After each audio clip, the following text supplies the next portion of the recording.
why? Yes, it would be great if people could learn how to create a podcast through this, but honestly, we go off tangent so often that, they probably won't. But what it goes to show is what stops people from doing this, right? So let's look at the very end. There's the consistency, like to actually be consistent, which is, you and I both know that that's key, right? But we're not there yet. I think the first step is the starting, and that's what we're showing, and we hope to show. It's just that you can, get on Zoom, hit record from the very beginning, even those very first sessions. And the first one, we didn't even record that one.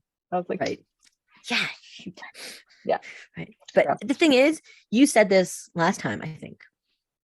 You hit record, you start, and then it will tell you what it becomes. So we may just have us talking because that's what we like and that's what people will like. And we may be very, very specific to your niche or my niche. Like, again, depending on what people will respond to and what people will see. And it's very interesting because being open like that, not being locked into, well, this is what I'm going to talk about. This is how I'm going to talk about it, right? Not doing that sort of opens you up to a lot of possibilities. And then also, we haven't spent a dime. I mean, we spent our time, and yes, time is money, blah, blah, blah. But again, we haven't spent anything. So it makes it easier. If you go full out production, let's do thumbnails, let's do graphic arts, let's do a production cast, we're not quite there yet. Yes, those things are important and they do add value, but I don't think that that's where you should start, because people do this in business all the time. They'll spend a lot of money on certain things like messaging and logos and graphics and website and whatever, but they haven't checked viability of their product, of their service, which is such a shame. Yeah. And I have to say, I think there's, selfishly for me, this, and I've noticed this from the conversations we've had, recorded or not, and from also looking at doing the editing, so re-listening and the feeling I would get selfishly, this brings me a lot of peace. I laugh and I'm learning, right? So I'm really enjoying this. That's from a selfish point of view. So that's, you take, what is this, like 45 minutes every 2 weeks, plus the time, to do our tasks. Is that worth it? To me, for now, it is, right? So there's that selfish part too. And we get content out of it, for yourself, for myself. So yeah. Yeah, I think I get out of it more than you do, but that's just me. Well, there you go. I was about to say, I just laid out this huge list. I get out of it more than you do. I look forward to this. There's this problem in our bathroom that has to be fixed, and they've been taking care of it for like 3 weeks. And I'm not kidding, from before Passover. And I remember you mentioned it last time. See, there you go. And so I don't lie. Yesterday they fixed everything. They put down they closed everything up, but now they have to put the cupboard back, but they needed for something to wait to dry. So my husband was like, well, I'm not home today. Are you home to take care of them? Yeah, but not between 12 and 1.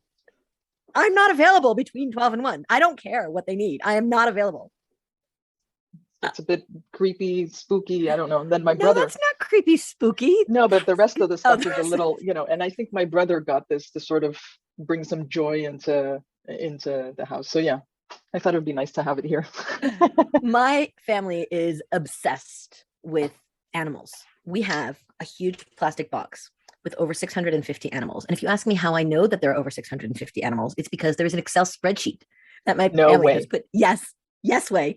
It has the types of animals, where they're from, like by country, what kind, like, so we have like air, land, water, and then you have, Australia, and like that in Hebrew, that's a tukan. I don't know what that is in English, but like, so we have all kinds of animals and they know exactly what they're missing.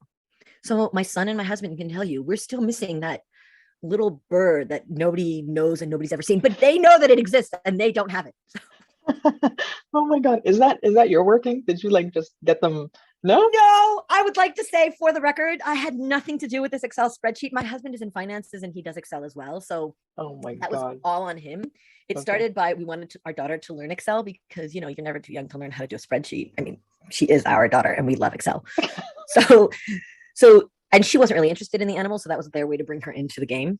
And they open them up and they put them all over the floor. And then, they're divided on the floor by, these are farm animals and these are house animals and these are. And so then she was typing up the Excel, and then every time they go into a toy store, my husband will go, well, we need to go see if there are more animals in the we need just for the kids. So, just for Of the course, kids. for the kids. For the kids, of course, for the kids. And they'll be looking at do we have every single, oh wait, there's one in here we don't have. We have all the others, but there's one in here we don't have. We have to buy this package. And so she would type out every time and they would update it. And then we got dinosaurs once, but we don't do dinosaurs, so we just gave those away. We don't do dinosaurs. I love it. It should be the title of something. I don't know. Or a This t-shirt. episode is we don't do dinosaurs. So random, so off tangent, so on point. So completely not related to absolutely anything that we're talking about. I want to say one of my favorite clients, but all of my clients are favorites. So I love working with my clients, but I handpick them. So, but there's this one client, and when we started, he said to me, I have a sauna. I don't like a sauna. Let's look at something else. And there's a ClickUp craze right now. So we looked at ClickUp. We got stuck with one particular thing that he didn't like, that I didn't like. It was just so I find it so cumbersome. So then we moved back to a sauna and he really liked that. But then there's one thing that he didn't like, which was time tracking. And time tracking in a sauna is fine. But up until a couple of weeks ago, if you wanted to do estimates versus actual time, it didn't really work well. And it depends. There's whatever hour was great. But then he was like, well, they're very expensive and they're Russian, so maybe I don't want to use them. Like, okay, I get that, which was fair enough. So then we tried looking at Airtable, and I really liked working with him because he was open to trying different tools until we found the right tool. And he didn't worry about maybe moving back to ClickUp, maybe because as we were working, we found what was really important to him. And these were only things that came up later.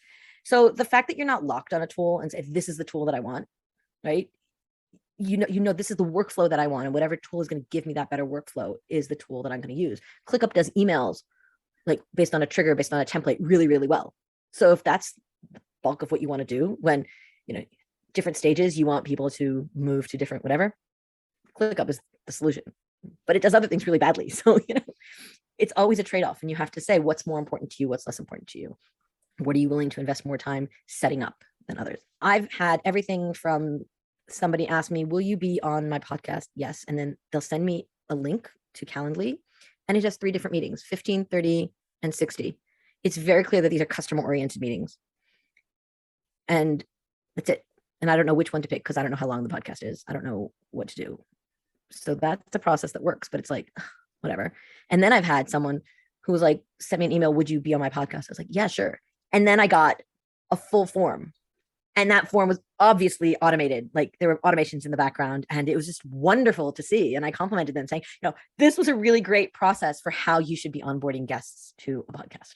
Yeah, I got a compliment a few weeks ago on the golden snippets, you know, the recorded conversations that I do. Mm-hmm.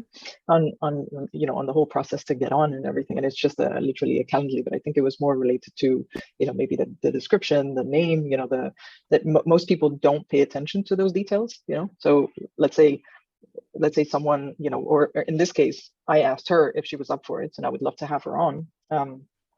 So I sent her the link so that she can book the most convenient slot for her. And then I send that message then and there, but I don't know when she's going to click. She might click on it a day later. So she might have maybe forgotten, like, what's that refresh, you know? So you get on that Calendly link and, you know, tell them what to expect, what we're doing, what we're working on, what we're doing, how it's going to work, a few other examples of outputs of videos and all that. And yeah, so that's super important.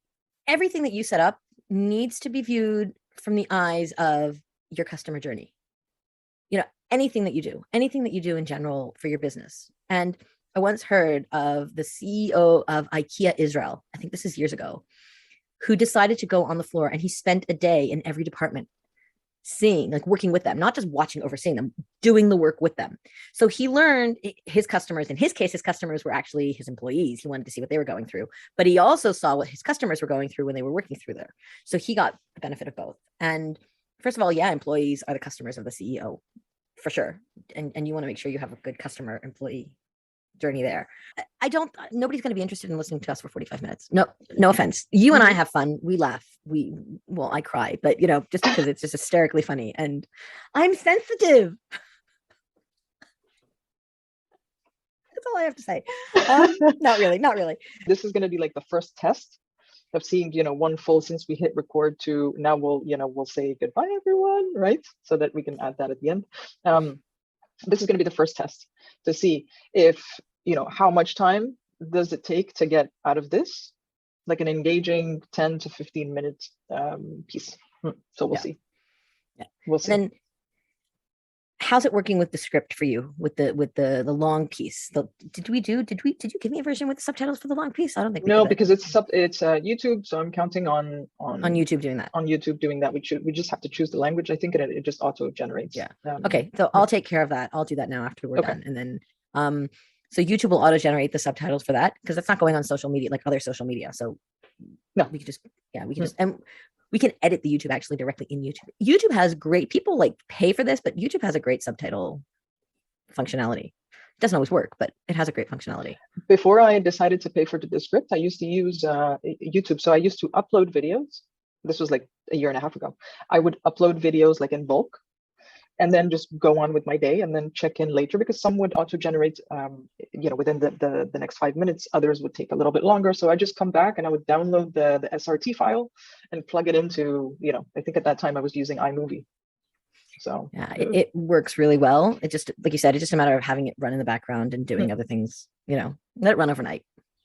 Yeah. I once did that. I let something run overnight, but then apparently there was a box that popped up that I didn't see. So it didn't really run. It didn't run. It stopped running. Nope. Okay. For everyone that made it all the way to this minute, to this 10th, 11th, 12th minute, 15th, I don't know. We'll see. Thank you. Pretty impressive that you made it to the end. Yeah. Pretty impressive. What did you like? I'm interested to know. What did you like and what didn't you like? That's more important. What would you like to see more of? And what would you like to see more of? All three covered.